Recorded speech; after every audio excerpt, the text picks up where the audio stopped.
today's a good day to be a One Piece fan. All right, let's try to get this a little bit more comfortable. How do I look? All right, let me tilt mine to the side. Let me tilt it to the side. All right, I'm wearing like T.I. wears it. All right, and now looks stupid. Let's do it. All right, wait. I gotta put the straps on. Make sure I'm strapped in.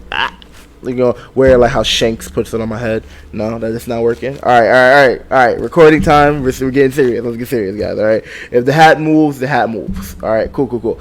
What's up, guys? It's the Media Messiah here. Welcome to my first ever One Piece review video.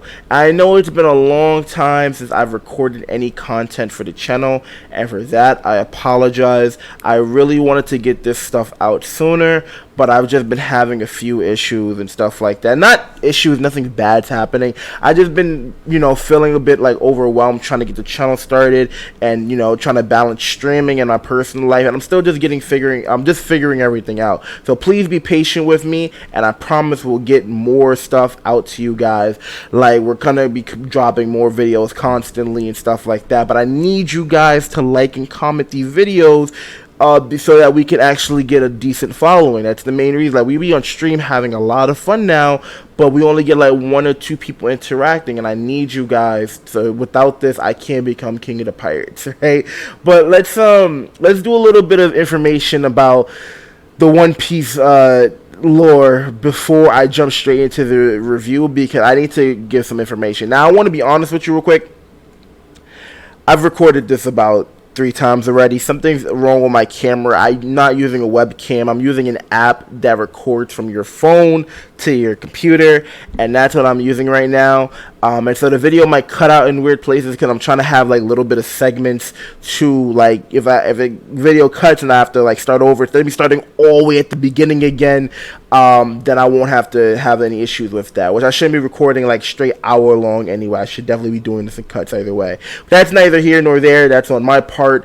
I will be getting this review out today because today is July 22nd. And why is July 22nd important? Well, if you're a One Piece fan, you're gonna know for a fact that National One Piece Day is today. Woo! That's great. Let's give a round of applause for Oda for 25 years of great One Piece content. I think the hat just slid, right? Right. But today's also an important day for me. Now, why is it an important day for me? What could be just as important as One Piece Day, right? Today is my birthday. Out of every day in the year, the biggest One Piece fan's birthday is National One Piece Day. And a mix of that and just this month-long break that we've been on, I've come to a decision, and that's like, I want to be making One Piece videos before the end of One Piece. And I don't necessarily want to be considered a One Piece YouTuber, but I do want One Piece to be a big part of my channel because it's a big part of my life. Okay, I'm just gonna move this because that's like, yeah, I got the string that Nami gave Luffy, so whatever, right? Because it keeps sliding off or whatever. Plus, like I said, I've been doing this like for like an hour now recording, so it's kind of getting like annoying just being on top of my head, right? But I do get the do-rag, still got to be looking fresh. If the Luffy live action actor ever needs to take a break, I think me and Luffy look pretty similar. Guys, let me know in the comments if me and Luffy look really similar, right? All I got to do is take the Sharpie under my left eye. It's mirrored, so this is my left eye. I'm not retarded. I'm pretty sure it's under Luffy's left eye. I could be wrong. No, it's under his left eye. His scar is under his left eye, definitely. If not, then I'm not the biggest One Piece fan, and I'll change my birthday today, right? This introduction is a little bit longer than I'd like it to be, but that's because I haven't posted in a while, and I want to get you guys familiar with me and stuff like that, and how much I do love One Piece. But don't worry, when it's time to do reviews, I will be making the transition into it a lot shorter, and if it is like a long transition or intro, that's because it'll have a theme to it or something like that, right?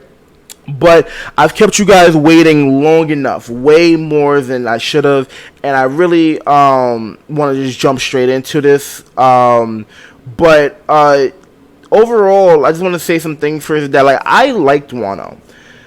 I am split on how I feel about it in terms of like, is it a good arc, right? But I thoroughly did enjoy Wano, and so many of the community, like every chapter was dropping. Justin told me about this last night, but you were like, yo, every chapter we were saying it was 10 out of 10, and as soon as the arc finishes, we're like, yeah, how did we feel about it? I think the themes of Wano were crazy, and crazy good. And then I just think that some of the things in execution fell flat, and I'll make a video on that when Wano finishes up completely. I think I won't go Mr. Morge on it and analyze every single thing, but just the things that I wanted to see and how I feel about the issues with the One Piece community right now. Now that I'm trying to make myself an active member of it, right? But let's jump straight into the video because, like I said, I don't know when my camera's gonna cut off, and I want to kind of just get all of this out right now so I can make as little cuts as possible. Okay, boom. So we're starting right now, right? Okay. So the chapter starts off with Green Bull, Aramaki, Ryokyogu going straight into the Flower Capital. No information on King and Queen and stuff like that. And then right there too, to meet Green Bull is the Scabbards. Now I don't know if Raizo and what's her name, Okiku. There we go. Okiku. There's so many names in One Piece to remember. I know all the names. It's just sometimes I'm drawing a blank because it's like 1,000 names I have to remember, especially like live while I'm recording. It's a lot of pressure to just remember a name like that. I'm not the One Piece encyclopedia that Tekken 101 is. I'll let him have that. He does have the subscriber count to back it up. When I get to that level, though, trust me, Tekken, I'll be coming for multiple things from Tekken. I'll be coming for his cringe title. I'll be coming for his one. I hit something. I thought I stopped recording. I'll be coming for his One Piece knowledge trivia title, and I'll be coming for his tangent title because I'll end up listen. I'll mess around. I'll end up talking about like a whole different anime or a whole different TV show on a One Piece review, and you'll be like, yo, am I still watching a One Piece review? How are we talking about fine dining and breathing right now? So yeah, that's just like a goal I have, especially like to do a video with Tekken 101 and stuff like that. But that's neither here nor there. Scabbards are fighting Green Bull. Right, so we start off with Green Bull approaching the Flower Capital, and we see the Scabbards intercept them.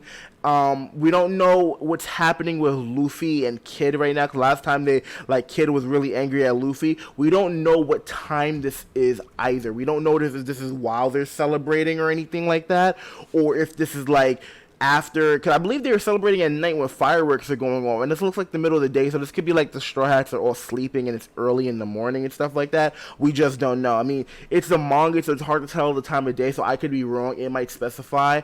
If you guys let me know in the comments, then I'll correct that mistake right next time I do a review on this stuff. But yeah, so you have the Scabbards there, and they're fighting, and I don't believe you see Raizo or Okiku. They could be there, I just could be wrong, but I know for a fact I saw Inu and Neko, and then we saw Kinemon and Denjiro and whatnot, and then they're fighting and they're chopping up branches, and then Ryokyogu, I saw a lot of comments in some Facebook groups on this stuff, and they were like, yo, Oda's going out of his way to make us hate Ryokyogu, because he has lines like, oh, prejudice will bring equality, and I'll kill thousands of people just to capture Straw Hat Luffy and stuff like that. And all of that culminates into like this one thing where like Yamato's really pissed off, and she's like, everything you just said pisses me off, and then she hits him. Now, I got into a debate with some people earlier, and they were saying that Yamato's an advanced Conqueror's Haki user. I don't subscribe to that idea. I know she has Conqueror's Haki, but we've never seen her use it the same way we've seen Luffy, Kaido, Roger, or Whitebeard use it. And to say that, oh, it's just like it's this way because it has the black lightning or the oozing off of it. The way Oda's interpretations versus the way he directly states something are two different things. I want that to be clear. They are two different things. And for me to sit here and say that, oh yeah, that's advanced Conqueror, yeah, and the wiki said it, so I could be wrong, but it was never directly stated at all that she uses advanced conquerors hockey. So I'm not going to sit here and be like, yep, that's it, because people were complaining and they're saying, oh, advanced conquerors hockey lost its purpose and it doesn't even do anything to anyone anymore. I'm sorry that she didn't one-shot an admiral. That does not change the fact that advanced conquerors hockey is still vital for hurting someone like Kaido, whose whole thing was that he can't be hurt. And I'm sorry that an admiral, one of like the top 20 strongest people in the entire world, didn't get one-shotted by someone. I'm sorry that didn't happen. Right, but that's neither here nor there, right? So Yamato and Green Bull start fighting, and then out swoops Momo, and Momo is he's trying to use a Boro breath, but it doesn't work out, and he's like, all right, well, plan B. Bite, B for bite, get it, like yeah, bah. And then I guess plan A is for Boro breath, but Boro starts with a B. That's neither here nor there. Right. So she tries to bite. He tries to bite Green Bull, but Green Bull's a Logia, so it wouldn't work either way. And then he gets tangled up, and the one thing he says that caught my attention was what he says to Yamato. And the reason why it caught my attention is because me and Justin got into a debate on stream last night, and we were talking about how we felt about Yamato joining the crew. Now, he thinks that Yamato is going to stay behind and fight Green Bull and let the Straw Hats escape and stuff like that. I think that makes no sense at all, because it's like, why would the Straw Hats leave when they know people are in danger? I could go here all day talking about how I feel about Yamato joining the crew. Me personally, I don't want Carrot to join the crew, and I don't treat the Straw Hats like there's some exclusive club that only the cool kids can get into. Back in Dressrosa, I wanted Bellamy to join the crew. I thought he was, because Dressrosa has a lot of parallels to Alabasta, and I thought that, like, oh, because Bellamy was like screwed over by Doflamingo and he had nowhere to go after that he was gonna end up being like a pseudo Robin for that arc. Like, oh, I have nowhere to go, let me help you out, you help me, I'll help you out, and whatnot. So I don't treat the Straw Hats like there's a super exclusive club just so they can look cool in my fan art and stuff like that. Like, you know how many people were complaining about Brook back in the day? Like, it was ridiculous. People did not like Brook until like Whole Cake Island at all. People thought Brook was annoying. He had his cool moments where he's like, I already cut you and stuff like that, but keep in mind, people did not like Brook for a long time. It's only now that Brook is really coming into his own character that people are really appreciating him. And I think that's one of the reasons why people don't want like Yamato to join the crew, or they're saying she's not joining the crew. I don't think that anyone has a problem joining with Yamato joining the crew. I think the overall majority of people like Yamato's character, and I'm not even talking about the horny degenerates like myself, because obviously the Straw Hats are a sausage fest and we like want mommy Yamato to join. Yes, that is mommy, by the way. We want her to join for that reason, but like, she's a genuinely likable character. She hit it off with Ace really well, which Ace totally clapped cheeks, by the way. And I don't think anyone, I think people like her character so much that it's like, if she doesn't join, they're gonna get heartbroken, and so they're trying to not take the full brunt of that impact. They're trying to cushion the impact of her not joining the crew and stuff like that. But I'm confident Yamato's joining the crew, so it doesn't really matter to me. Right, and the thing that Yamato says is, well, one I forgot to mention is that once she says, "I'm Yamato, son of Kaido," to a Marine admiral. So they didn't even know that Yamato had a son based off of what Green Bull's reaction was. So now that they know that, it's gonna be a situation where she just can't stay in Wano.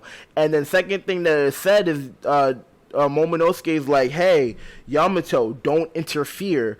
And the reason that's important to me is the way I interpreted that was that, because he didn't say Scabbards or everyone or whatever, let me handle this. It's not like he's trying to put all of Wano on his back. I think after having Odin's flashback and then having this Odin lookalike directly come and start trying to put everything on his back as well would be wrong. However, I do think there's a parallel to that, because Yamato considers herself Odin, right? Well, then she would try to put all of Wano's troubles on herself, because she feels like she has to do that, and she has to help Momonosuke while he's still learning how to use his Odin-like body. And I think that like Momonosuke like, no, that's wrong.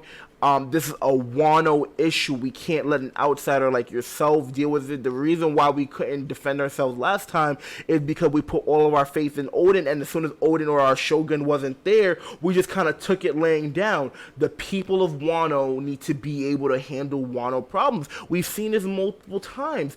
The people outside of Wano, like fucking Sakazuki, are like, hey, we can't just go storming into Wano. We don't know how strong these samurai are. They have home turf advantage. Just getting our soldiers in there would be a problem alone. That's why the Gorosei are like, hey, the fact that they kept their borders closed is a good thing for them, because if they didn't, it'd make it easier for us to get into there, right? And I think that's like the whole point of why I feel like Yamato's not joining, because you have things like the Momotaro thing, and you have things like Yamato being the guardian deity of Wano, but the characters in Momotaro's story is a pheasant, a monkey, and a dog. Yamato's the dog, Luffy's the monkey, and Marco would be the pheasant. All of them are leaving Wano after this. So, well, Monkey D. Luffy, I don't know why I call him Monkey D. Luffy. I just had the word monkey in my head, so I have to finish it, right? But Luffy's leaving Wano after this arc, and Marco's leaving Wano after this arc. So it wouldn't make sense for Yamato to stay. So I guess you could just say they're all gonna leave after this arc. Alright?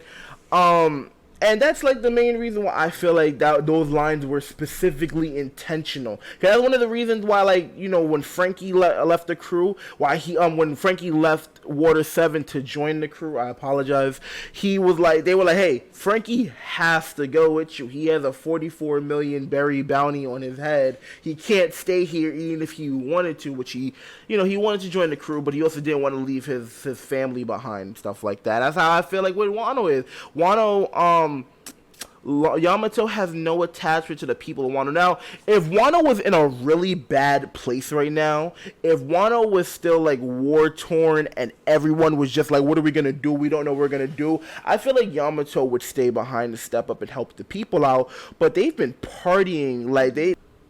Alright, sorry about that. I got a call. I'm super popular. The ladies are all over me all the time, so they always blowing up my phone. But that's neither here nor there, right? So, what I was talking about before is like I just basically overall I just want Yamato to join the crew. That's how I feel about it.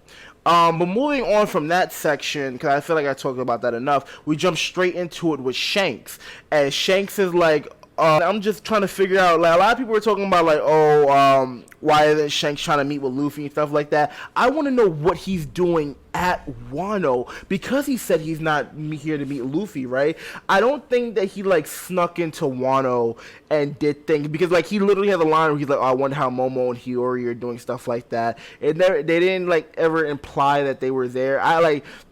You can make the argument that maybe he was there just in case, like, Luffy was losing and he was going to help Luffy, or if Luffy died, he'd go to finish off Kaido and stuff like that. You can make so many arguments for, like, what he was doing at Wano. But I just want to know the actual answer, just like I want to know what he was doing at Reverie at that time, right? But then Shanks and then goes into this little montage flashback, and like Lucky Roo's like so hyped. He's like, yo, Luffy actually did this. Luffy became a great pirate. There's no way, and we can actually go see him now. And then Usopp's dad, Yasopp, he's like, yo, I'm not ready to see my son. And people calling Yasopp a deadbeat. Listen, about Yasopp. 100% he's a total deadbeat. It's like, listen, he said, hey, dying wife and infant child, I love you guys, but I love to see more. So stay up, my G's. Good luck to y'all. And it's like, dang, you did that, and you abandoned your son, and you found out that your son is the son of that you're the father of God, not even the son of God. Your child is God. That's crazy. Now he coming back with like 20 cartons of milk off of that alone, right? But the rest is not really important, because like it's all flashbacks. We get to see who's who. We get to see them raiding for the gum fruit and whatnot. And I guess like the flashback implies that Shanks knew what's up with the gum fruit. But me personally, this next scene right here is what I want to talk about. And I'll probably save it for like another video, where it's like, okay, Shanks walks up to Ben Beckman and he's like, hey Beck, isn't it about time to claim it? The One Piece. And he has like this really ominous look about him. And I just want to say this right now. Shanks is not evil. Anyone who says Shanks is evil, you're wrong. Okay, let me break this down.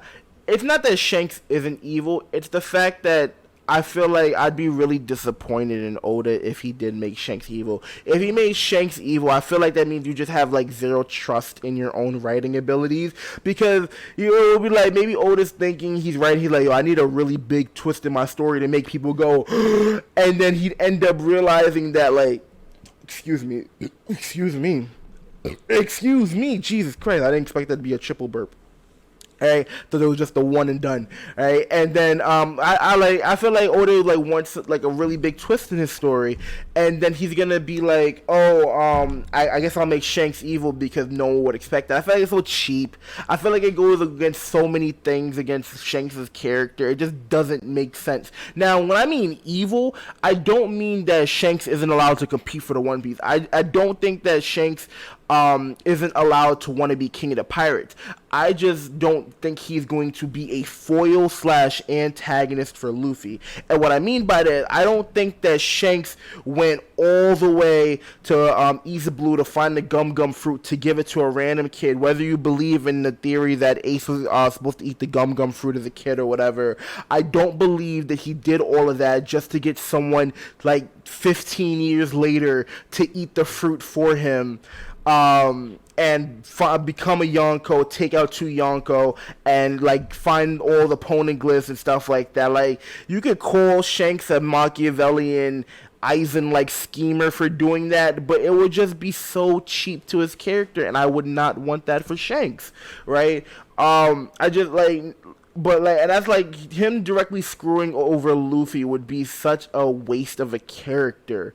Like, it would just like it would defeat the purpose of like almost every beat in the story and Luffy's treasure and stuff like that. Because it's like, one of the important things about treasure is that they make sure in the One Piece story to make sure that it's not a physical thing. Luffy doesn't care about the hat per se, he cares about his promise. And if we took that promise away, it would make the story nihilistic. It would literally make it like nothing matters. Your promises and your allegiances to people don't matter.